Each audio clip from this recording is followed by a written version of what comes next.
Make sure the machine is turned on and connected to the computer via a data cable. Connect the machine.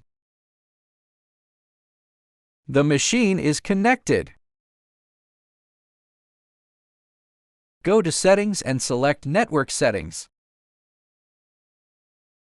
Select Wi-Fi connection, enter Wi-Fi name and password. Be sure to make sure it is correct.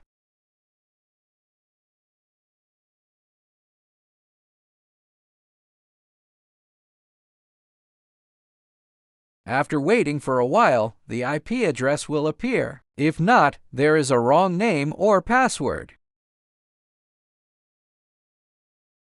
This is the IP address of the machine.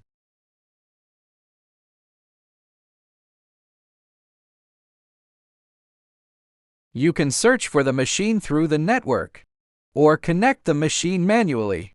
Enter the IP address here. The machine is connected to the computer via Wi-Fi.